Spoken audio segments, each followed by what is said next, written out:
मध्य प्रदेश से एक दूसरा बड़ा एक मामला आता है। हालांकि इससे पहले भी कुछ दिन पहले एक तस्वीर सामने आई थी, पत्रकारों के साथ बदसलूकी की तस्वीर आई थी। और मऊगंज से पुनः एक ऐसा मामला आता है जिसके बाद में पूरे पत्रकार के जितने भी साथी होते हैं यहाँ पर पुलिस अधीक्षक कार्यालय यानी मऊगंज में उपस्थित हो जाते हैं।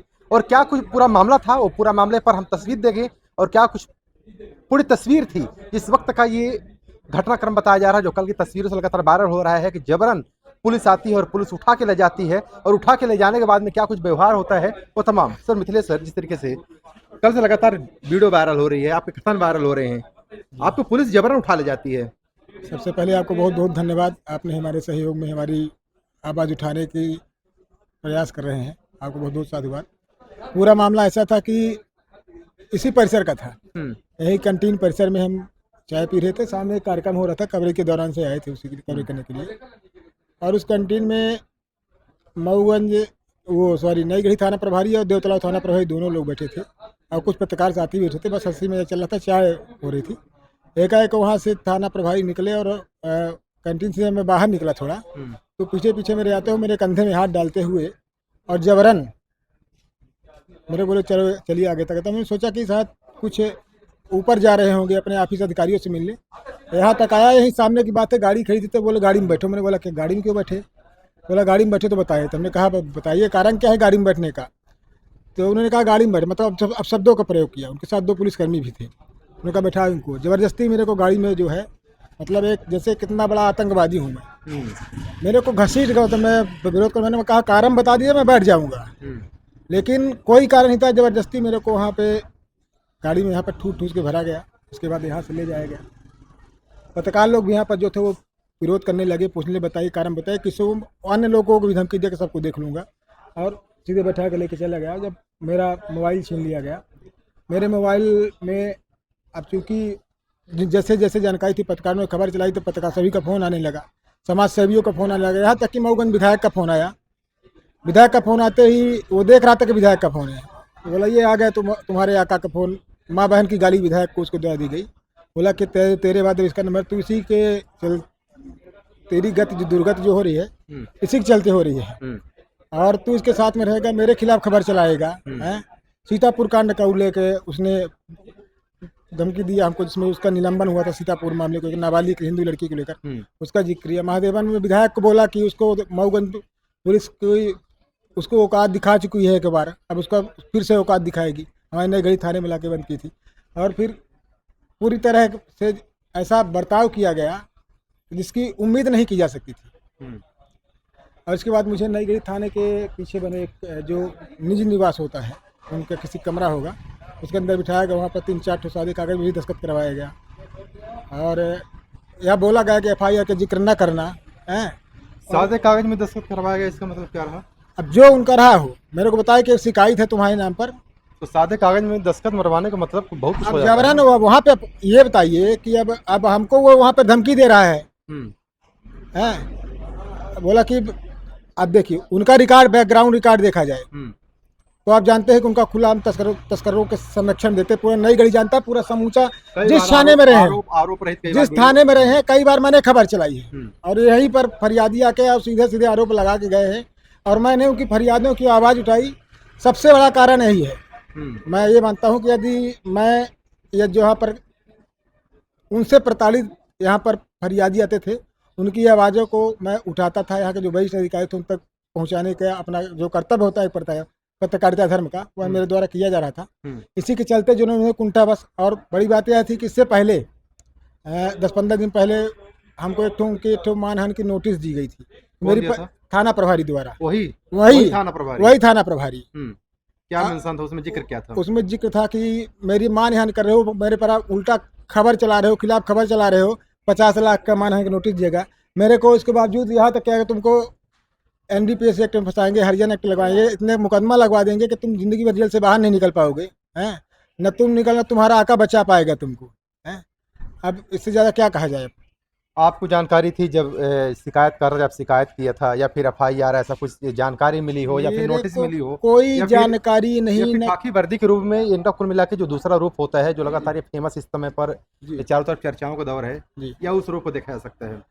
यदि ये बताइए कि प्रथम दृष्टया उनको मेरे खिलाफ FIR थी, सूचना थी, जो कुछ थी मान लीजिए शिकायत थी, तो मेरे को उनको सूचित करना चाहिए। उन्होंने सूचित नहीं किया। फिर दूसरी बात अभी जो मेरे को भी अब पता चल रही है कि जो शिकायत करता है उस पूरे मामले में, वो उनका जो ड्राइवर है, उसका नाम मेरे को अभी अभी अभी पता चला है, कोई कुशवाहा है, अमित कुशवाहा। अमित कुशवाहा का रिश्तेदार है वो, शिकायत करता है। इसमें फरियादी आशीष कुशवाहा। आशीष कुशवाहा, इसमें फरियादी आशीष कुशवाहा, और वो घटना को जोड़ रहे हैं कि नई गढ़ी शराब कारोबारी से लेन देन करने का है। वो शराब अभी मेरे को जो पता चल रहा है कि वो शराब कारोबारी नहीं था, नई गढ़ी से मैंने विज्ञापन लगाया था। विज्ञापन कौन नहीं लगाता भैया, विज्ञापन तो मैं SP, कलेक्टर और हर नेता, जनप्रतिनिधि, जो व्यापारी है, यही माध्यम है भाई। कौन सी वो रहा विज्ञापन तो 15 अगस्त 26 जनवरी सबसे मांगते हैं, सब लोग प्रेम से देते हैं। विज्ञापन लगा था वो नई गढ़ी शराब दुकान का, जो वो माँ काली इंटरप्राइजेज का है, उसका मैंने बाकायदे उनको अपने उसमें चाय प्रति भी दी थी, लगा के दिया। मैं वो अभी रखा हूँ, और मैं जो हमारे वरिष्ठ अधिकारी हैं उनको इसमें एक आरोप लगता है 10,000 रुपए जी, ये आपके द्वारा कहीं न कहीं से पत्रकारिता का रौब दिखा करके ये शराब संबंधित जो लोग हैं उनसे आप लिए थे जी।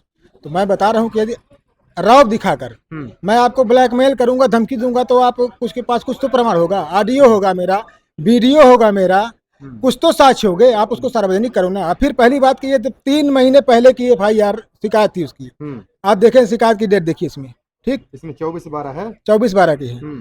तब शायद ये इनकी नई गढ़ी थाने में पदस्थापना नहीं थी।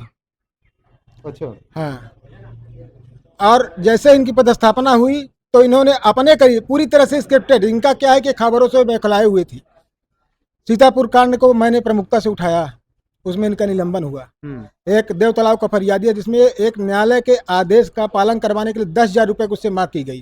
उसने यही पुलिस अधीक्षक कार्यालय में आवेदन देने आया था। वो मेरे, चूंकि मेरा काम है, मेरे से बताया भाई ऐसी समस्या, उसने अपना बयान दिया, उसके बयान के आधार पर मैंने खबर चलाई। एक महिला थी जिसकी रिपोर्ट नहीं दर्ज हुई, छेड़खानी का मामला था नई गढ़ी केस का, वहाँ खबर चली है। कई ऐसे खबरें हैं जिनको अब मैंने चलाया। नई गढ़ी में कौन नहीं जानता है कि वहाँ पर गांजा बिकता है, सामने थाना से चंद कदम दूरी पर, पूरा नई गढ़ी जानता है। किसी बच्चे से पूछिए, उनको ऊपर थाना प्रभारी कार्रवाई नहीं करेंगे। अच्छा, थाना प्रभारी काम है क्या आबकारी काम है ये सब? अब संरक्षण में किसके चल रहा है, आबकारी काम हो गया किसके काम, संरक्षण में किसके चल रहा है? थाना से चंद कदम की दूरी पर वीडियो वायरल होता है कि एक संसारी लाल करके है, वो उसका वीडियो वायरल हुआ था, मैंने भी खबर चाहिए थी, बहुत सारे लोगों चला था, तो उसका पूरी दुनिया जान रही है। तो थाना प्रभारी, लोग मानते हैं, तो ऐसा नहीं है कि हम जान रहे हैं, आप जान रहे हैं, पूरी दुनिया जान रही है कि गांजा बेच रहे हैं, गांजा प्रतिबंधित है, तो थाना प्रभारी को न मालूम होगा? कुल मिला के मैंने यही सवाल उसमें किया था, जो खबर मैंने चलाई थी उसमें ये भी एक सवाल था कि जब हर जनता को मालूम है, सरकार द्वारा प्रतिबंधित है, जगह जगह कोरेक्स बेची जा रही है, उसका वीडियो वायरल हुआ, आप देखे हैं कि पुलिस मार गई। पुलिस को मारने वाले अपराधियों को संरक्षण देने वाले लोगों के साथ तो हमको जोड़ा दिया जा रहा है, जबकि उनके खिलाफ मैंने खबर चलाई थी।